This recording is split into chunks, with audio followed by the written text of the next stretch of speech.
Hi there. Hello, hello, hello. I hear that Erica, you've graduated from high school today. Well done. Any idea where you're going to go? What you're going to do? I graduated from high school a long, long, long time ago, 1966. Amazing, and I really feel like life is in some ways just beginning again. There's a new life's university continues on to specialize in this vision that I've been given to pass on and inspire you all to live the beauty of who you are. Before I begin, I want to check and see who else is here. And then we're going to talk about creating joy and happiness and some tricks about anger, how to deal with that. So let me check and see all of you. Hi Juliet and Erica and Verpy. Hope you're all doing well. It's Wednesday. So let me see. What question, when I was pondering this topic, came to mind was if I were to ask you, what quality of life would you prefer? Would you prefer a pleasant life? Or would you prefer one that you had a few struggles and things? What would you say? I know what I would choose. And it's quite a path to maintain. And to maintain happiness is quite something if you aren't aware consciously about how to do that, how to be conscious. And it's to do with making a choice.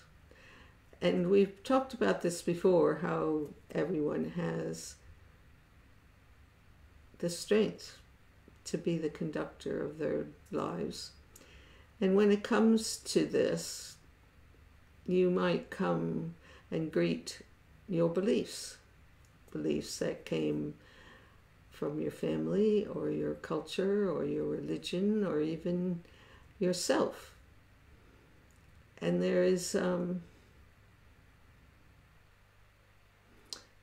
there's like a universal truth that runs through everything. And I've often talked about creativity being the doorway to that truth, which lies innate in every one of us. And you have to discover that in order to be happy, to be beautiful in everything, to be calm. And it's a lot of people right now have a lot of rage in them, understandably. We're frustrated,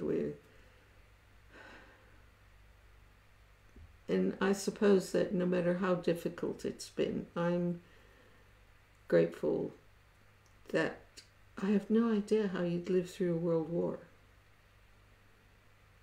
And this is quite unique, the COVID experience. And within that, we have a choice still how we respond to it. Sometimes in life, things happen. You are beyond your control. And this one is. But our response to it is in our control. But that takes a bit of being aware. being conscious, keeping an eye on things, having a thought, an intent that runs your life. So ages ago I thought, I want a pleasant life. I want to represent beauty in my life. I want to be peaceful. So that was it. And then I started on this long passage of watching how I reacted and seeing if I could step back a little bit when that started to happen.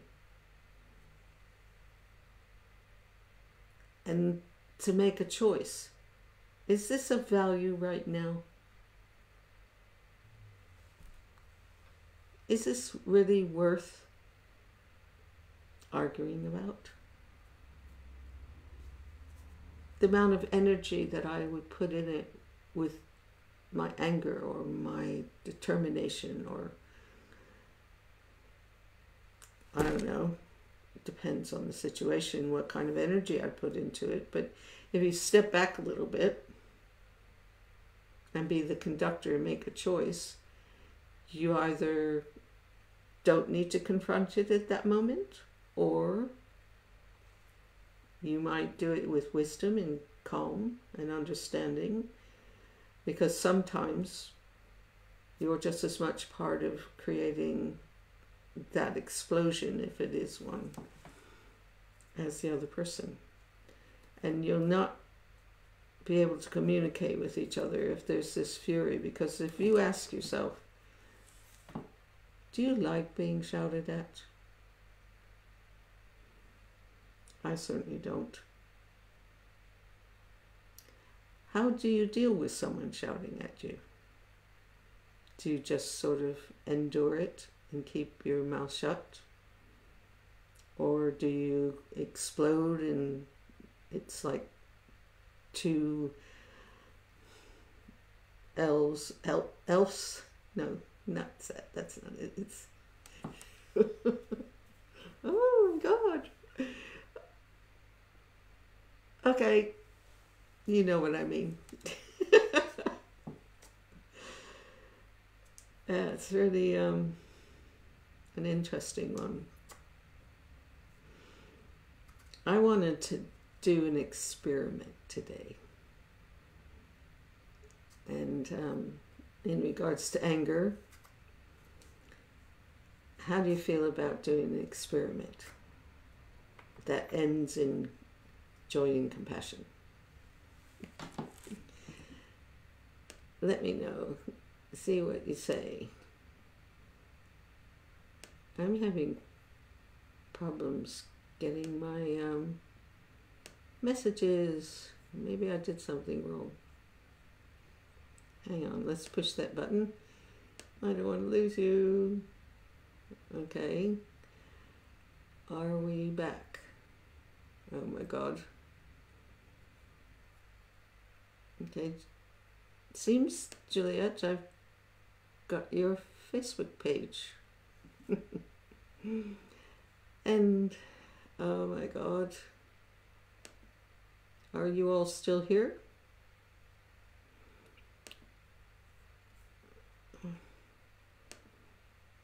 Internet, why do you do this? Let me see, just a minute. I'm so glad you people are patient with me. Come on, go down. Down, down, down. We're going down, down, down.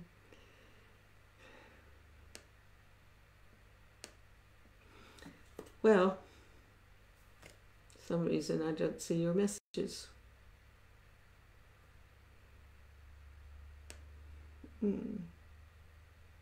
What can I do? Hang on a minute. I'll do it. Matthew suggests sometimes, and that's to go live on my phone and I'll see your messages there. Give me 1 minute, because I know you're seeing me. I know you're hearing me.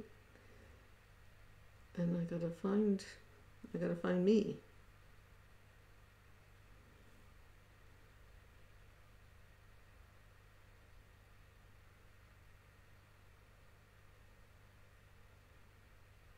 I want to find me.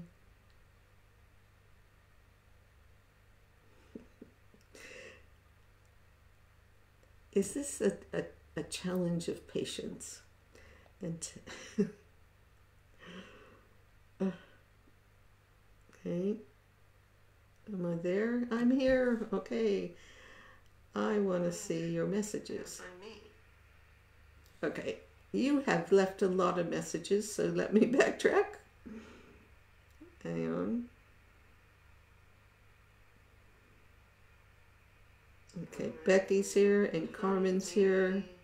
Lisa's here. Becky says, having a violent ex-husband, I learned to be silent. Is this a challenge of patience? I'm going to turn down the volume on this. Oh my God. Do you know, I started this whole thing early this evening and thought, I'm really going to be together today. No matter what. It's just showing you how to, and me, how to adapt to any changing situation. See, I am breathing, I am patient, and I am back. So, Becky says she's had a violent ex-husband and she learned to be silent, but then I woke up. Then I woke up with a huge explosion and found strength to divorce him. Right. So I just wondered, Becky, what do you do? What did you do with the anger and the frustration that built up over the years and all that? Hi, Donald. We are well. Hi, Angela. I hope you're okay. Good. Okay. Every once in a while I'll be looking down at your messages on my phone because they're are they appearing? Okay, I'm going to ignore my Facebook page on my laptop and just continue talking to you. So, there's this experiment that I have that I know everyone has experienced happiness, and I know we've all experienced anger and sorrow, and you know that emotion poisons. There's scientific proof of this, of how it releases certain chemicals into the body. So if you want to maintain happiness, it will be important for you to deal with anger and release it.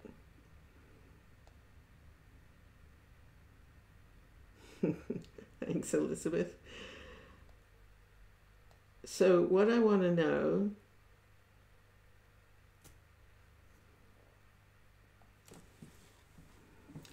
are you up for this experiment that will give you a tool to release anger without, you don't have to go through all the screaming stuff and everything. It's more on an energetic level. Or are you up for trying it out? I usually take people through this.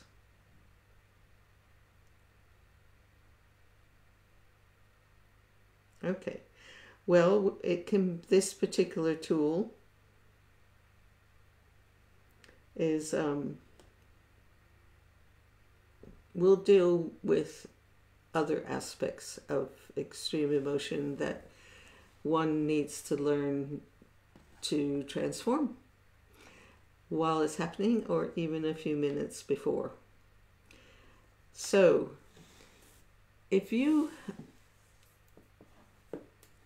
don't have to pick the worst memory of anger. You could just pick something that you're angry because you burned the dinner.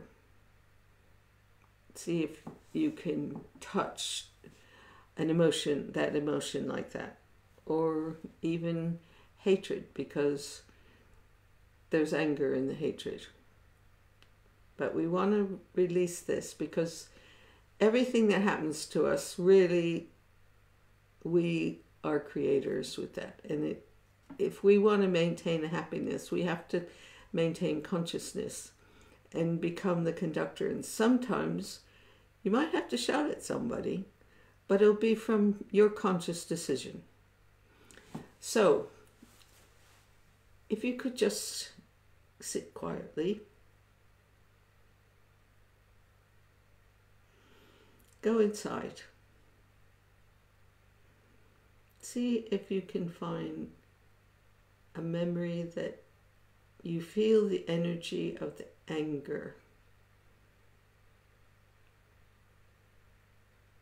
Let it, see if you could be a witness of it.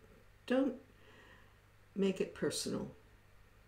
Look at it as an objector, oh God. Observe it. Be witness. Feel the energy, because basically it is an energy. And the whole idea of coming out of reactive response to one that is your choice. One needs to be able to sense this rising in your body. And after a while, as life goes on and you practice this a bit, you'll see it coming. And because you've made a choice that I want to maintain happiness in my life, I want to be the conductor of my life, you'll become aware of the energies that flow through your body, through your mind. And as you perfect life's happiness and wisdom and the truth of who you are, you get to feel the difference of energies flowing through you with this. So feel this energy building inside. Put all of your attention on it. And your mind's going to play games saying, oh, if you're a good person, you shouldn't be feeling this. Well, we do feel it. And there's nothing wrong with it if you're in control. And that's what we're learning how to do. Don't judge it.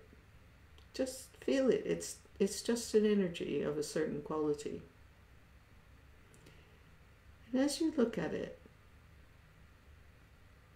put a gentle feeling as you're looking at it. Come to your heart and just do a wave of love.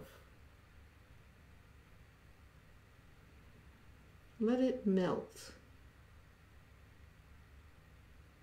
And energy will dissolve into something else. And that something else is your pure heart of love.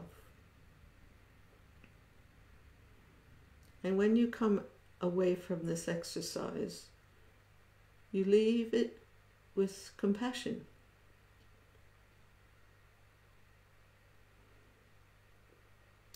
And it melts the memory of it.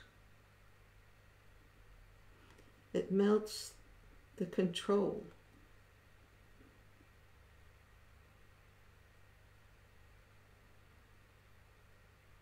So just take that in for a minute. Feel the gentleness and the transformation into something of a nurturing quality.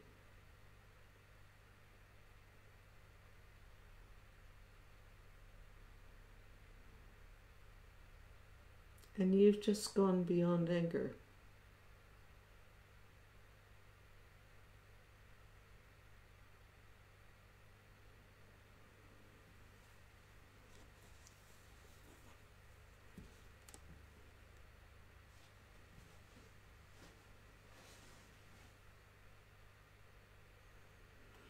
So what's an important aspect of this is you make more conscious decision of what quality you want your life to be, pleasant or unpleasant. And you make a choice. No matter what's going on around with you, you can make a choice of what quality you are, because you're the creator of your world. It's an important realization to have.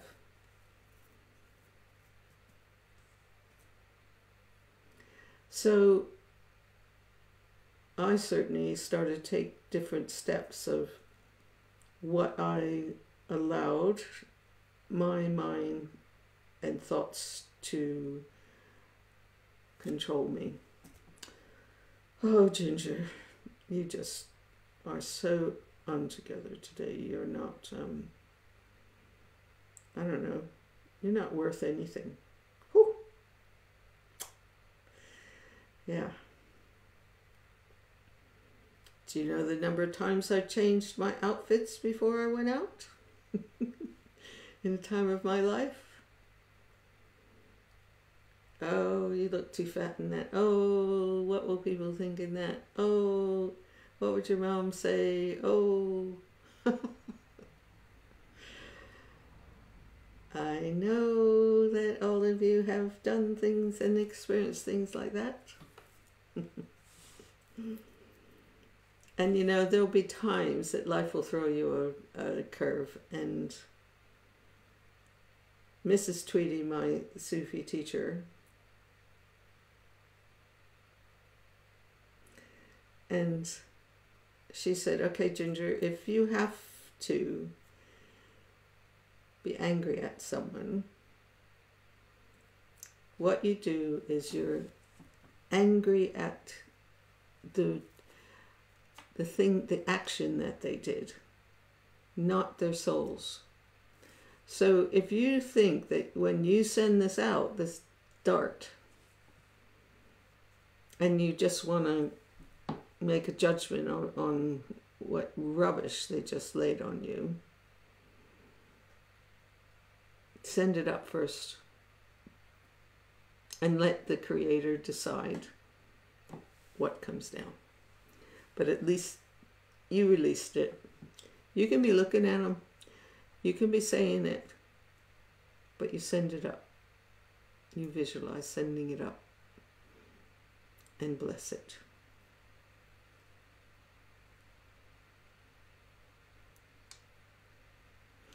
Just going to look at some of these wonderful people coming in.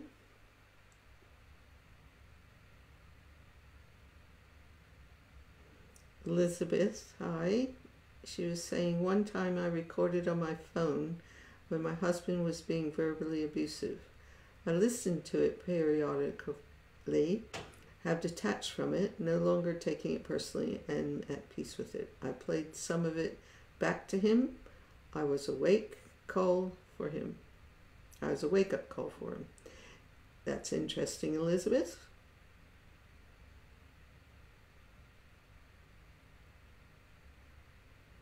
Good evening, Garnet and Bev.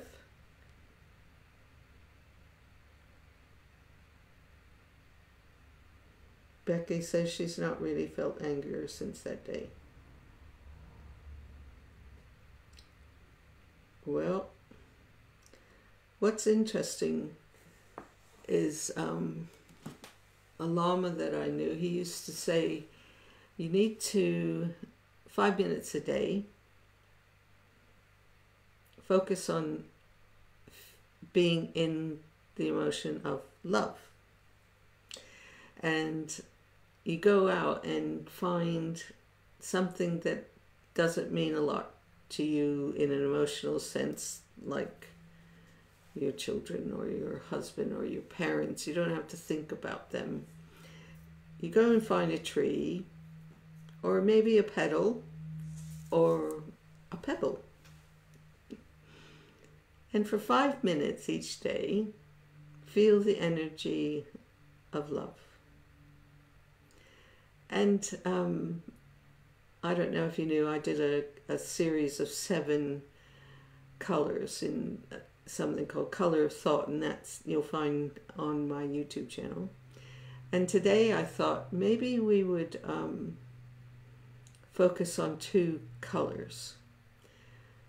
The first one I want to focus on is green, spring green, because there's so much hurt and soreness we've collected through the past, panic about now, and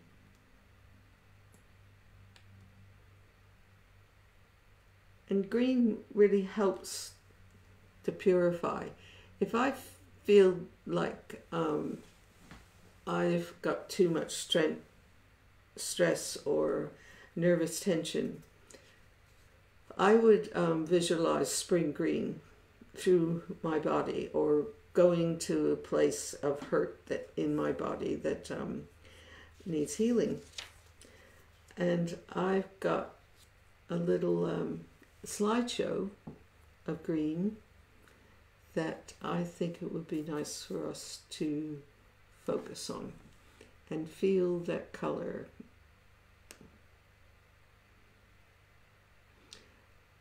And I have to add that right now, goodness, I don't know if you've noticed it, but the leaves on the trees are all coming out, and it's like the spring green with the light coming through it. It's just awesome.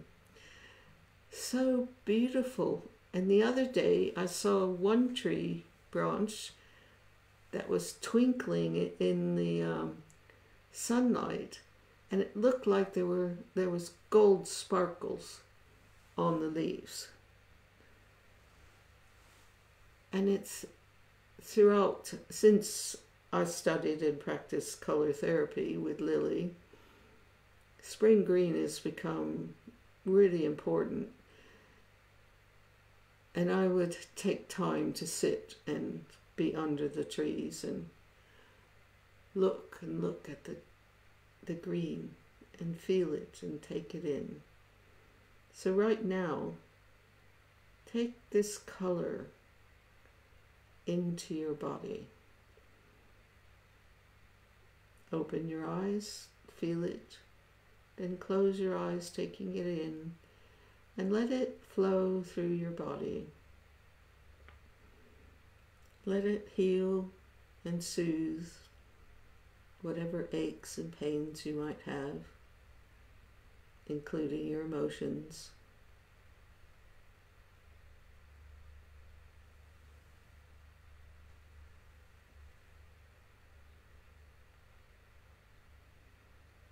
I love that leaf there. And maybe tomorrow, go and walk under these leaves. They're just so full of life energy.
Okay, I'm coming back.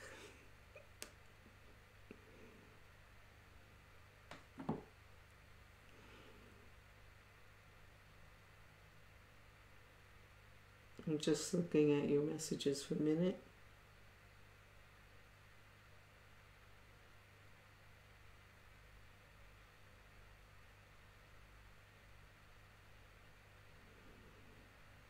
Juliet said she agreed about the action of the person, and the person I was thinking of, her action was just plain nasty, but I chose to rise above it. I feel a bit sorry for her now.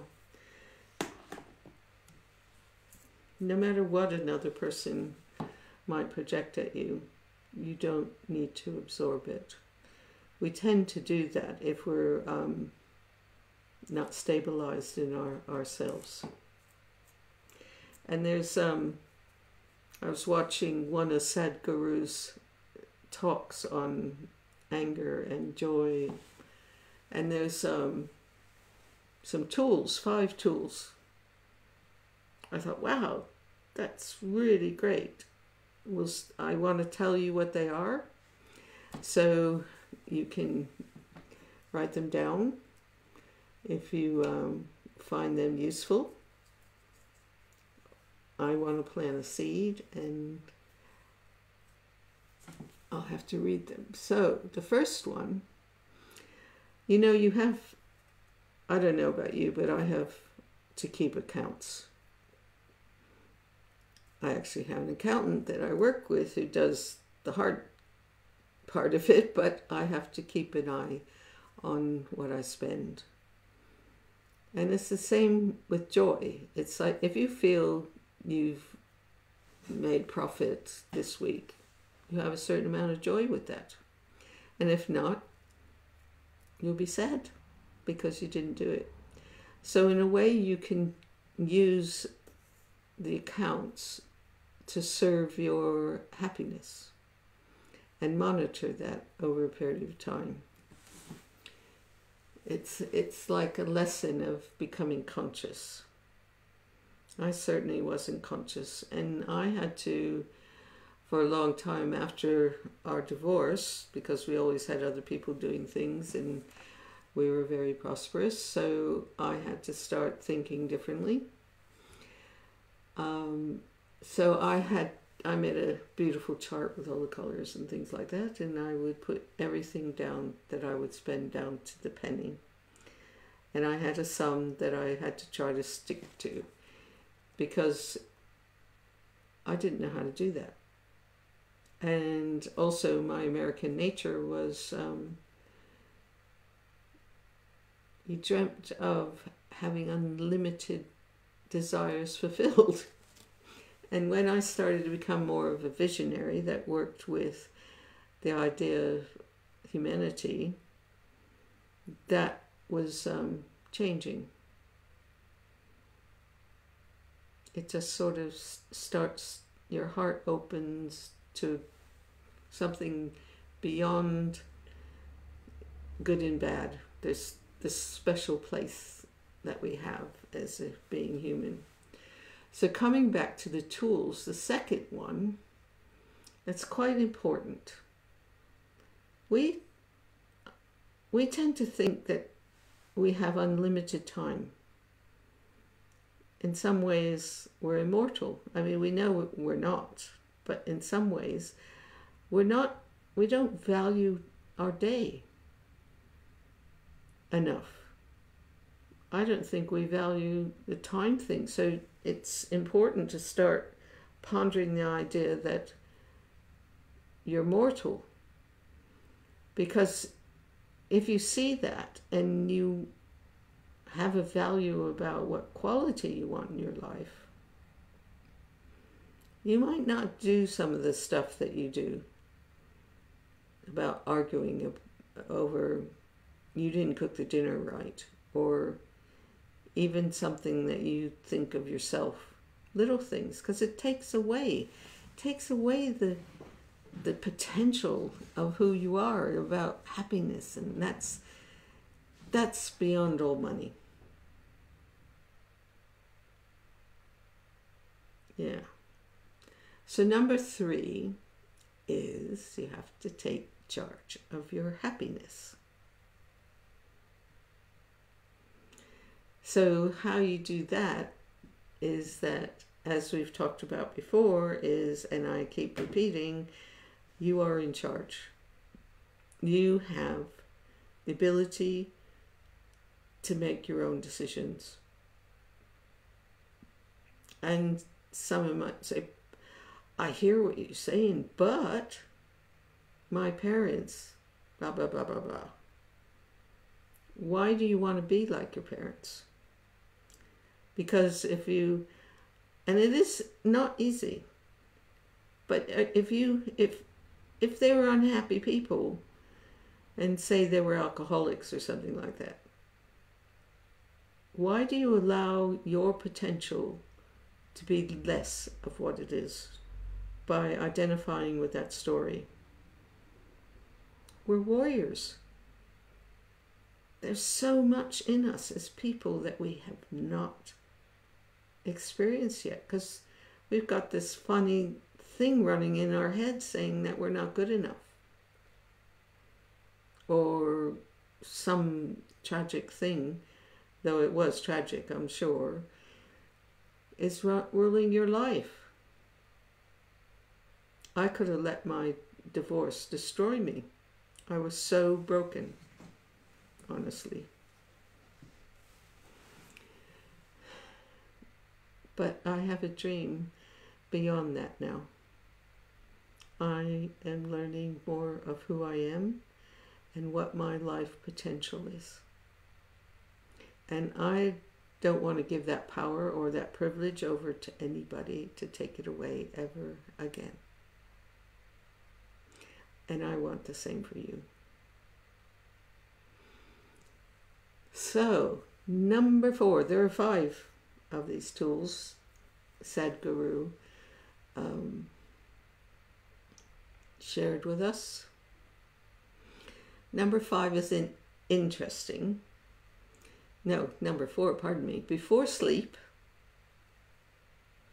you have to let go of things in your mind that's not really you. So you let go of images or thoughts about your wife or your husband, present or past. That's not you. And then there's your children. You have to get their lunch boxes ready in the morning, and you have to do the laundry, and you have to do all those things.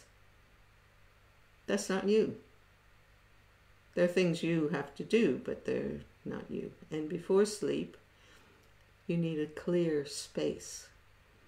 So your clothes are not you. Your depression is not you. The purity of you is something so great, and it is refueled when you're asleep. And also it's a practice of letting go and coming to the truth of who you are. It's like believing in yourself, not the program, but you. And the 5th one I already mentioned earlier, but I'll repeat it, is cultivating the energy of love. Getting to know these passages, these waves of, there's so many different waves.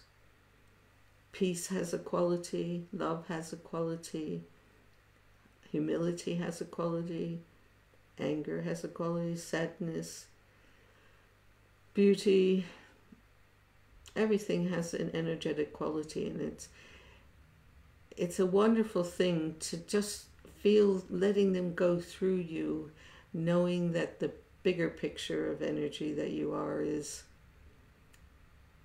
what you're standing for, what you're working with.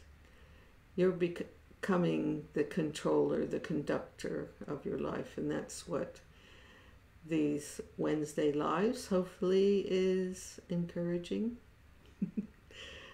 And I am going to look at your messages. Hang on a minute.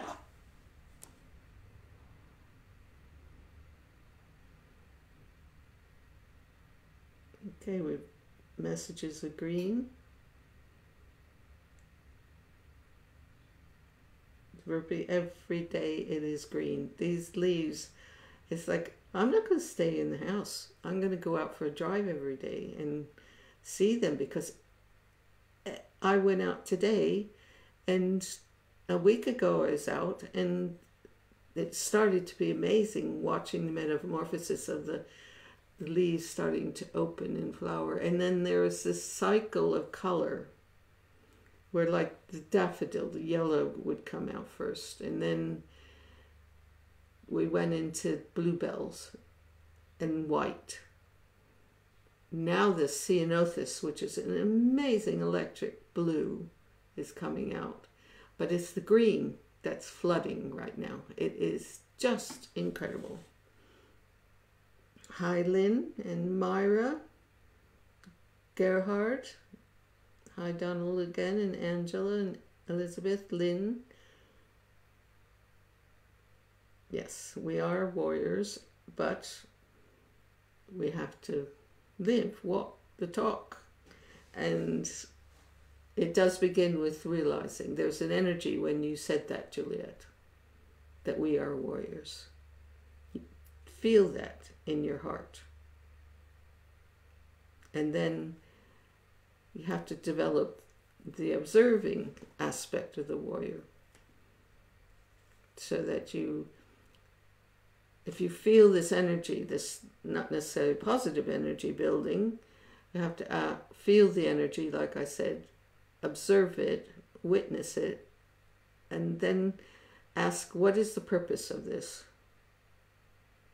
And is this something I have to act on now? And it's that sitting back time frame that's important if you're going to be the warrior and the conductor. And sometimes you just walk away. You don't have to defend it.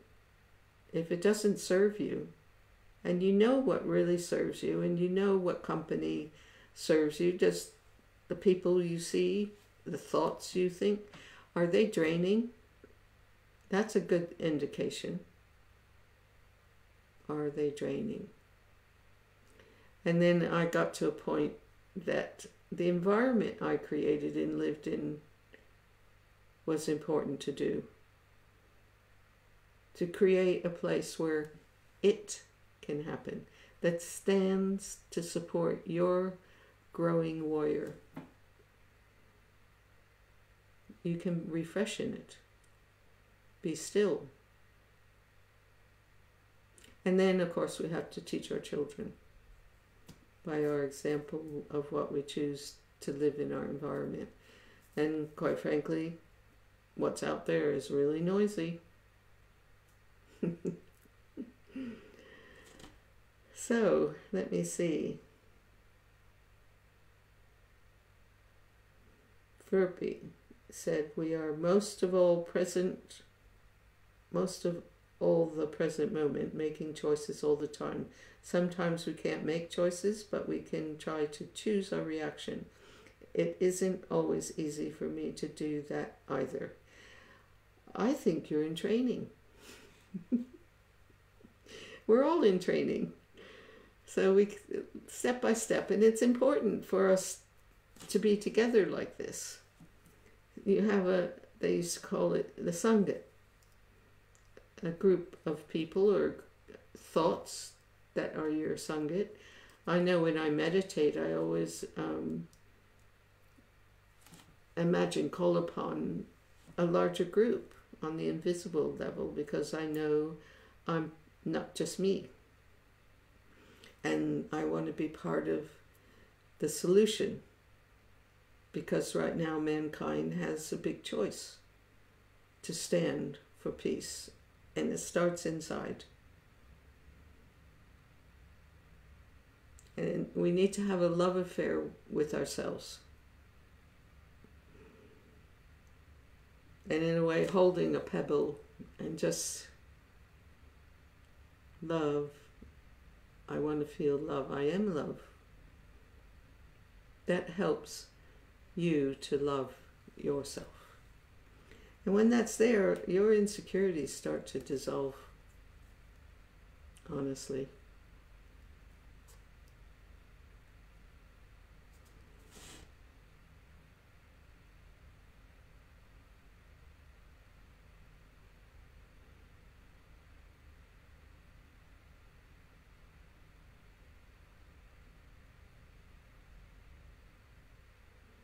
Juliet said, a friend of hers, Fiona Marks, said to her today, what may have happened made us strong, but what happened doesn't define us now.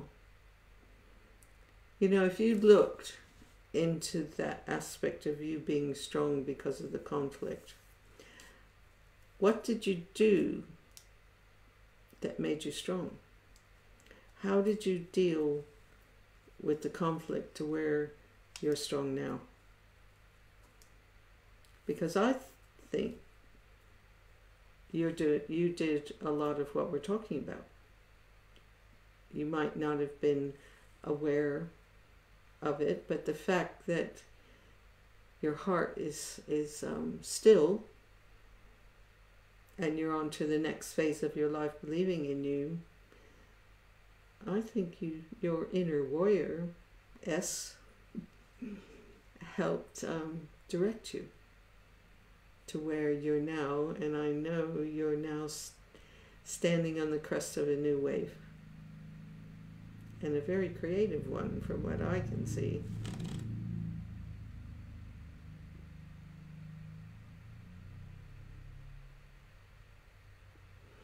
Isabella, we need support. That's what a Sangha is. It's a group of people that believe in a higher potential in every person. And there's no judgment about the vulnerability or the frailty or what you're going through. And we're not going to tell you this is what you should have done, or I have no idea what you should do. But I will encourage you to know that everybody has an inner wisdom, and you will make your choices for the betterment of yourself, for the best of yourself. And I think humanity needs to start doing that more. Because if you look at what makes beliefs, there's been a lot of centuries of religions having conflicts, and we're told about that. I don't know about your parents, but mine certainly wanted me to be a perfectionist. Yes, Mommy, I will get the straight A's, for sure. And I'll do all the drawing for the class play. And I did. And I still do. But it's not out of fear to prove something to somebody, to get an approval. It's because that's what my soul needs me to do.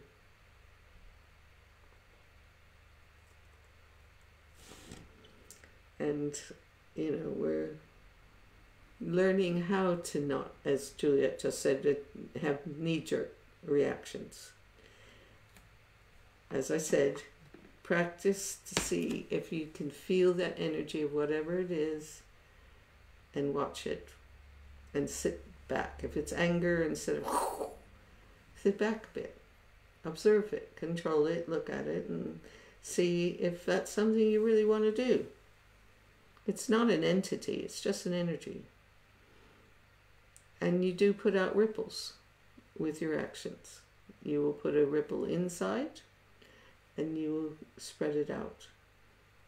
How do you want to do that? What kind of happiness do you want?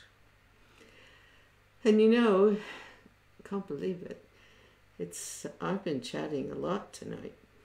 I have another visualization I want for you to do, so that you will go into the evening feeling very loved.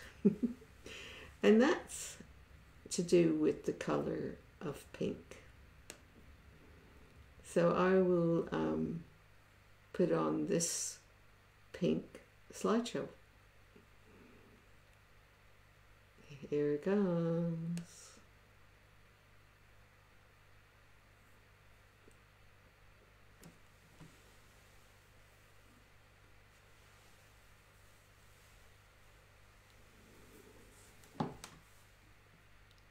So as you look at the pink, go deeper into the colors of it. See if you can touch the petals. Can you smell the rose?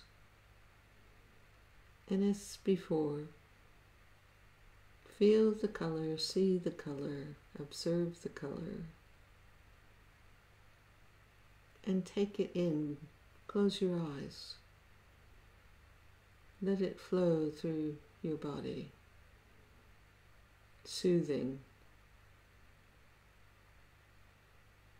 And fill your heart with that color, your emotional heart. And allow your mind, your thoughts to be softened. Feel the smile, the tenderness, the happiness.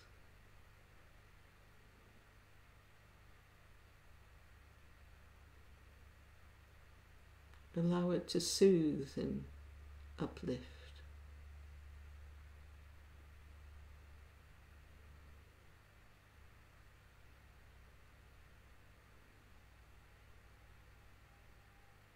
Let its beauty wash over your body, relaxing, healing.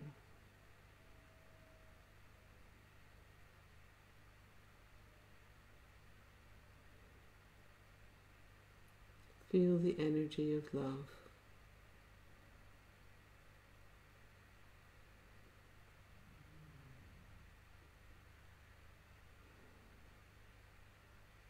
Smell the fragrance of love, of compassion.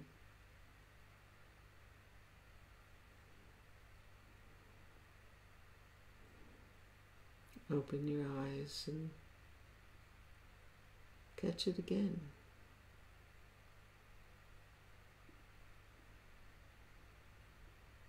Can you smell the rose?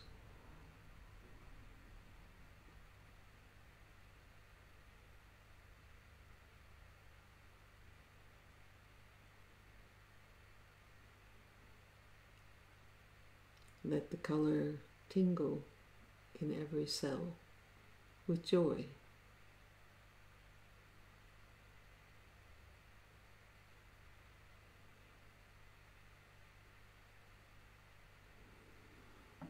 You are the warrioress and the warrior of the heart.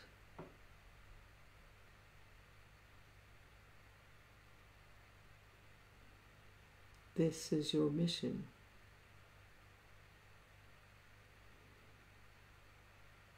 Living love and joy, the highest potential of the soul.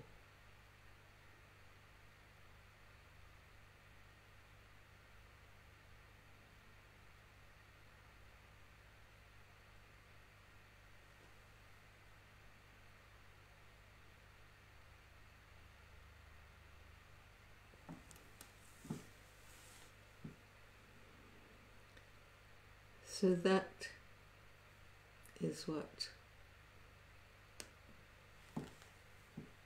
I leave you with this evening. Thank you so much for coming. I love doing these things, working together to bring peace and love to us all, and learning what we need to do in order to not be dragged down by the storm.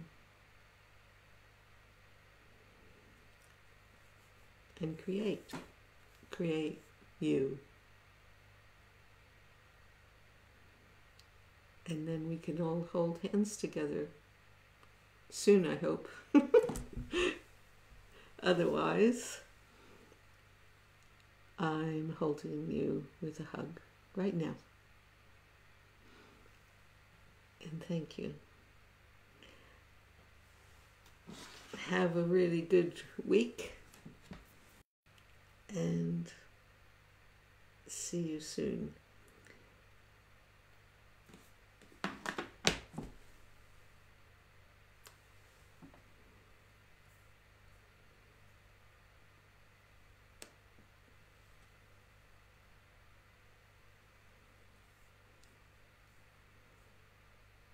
I'll leave you with a few angels first.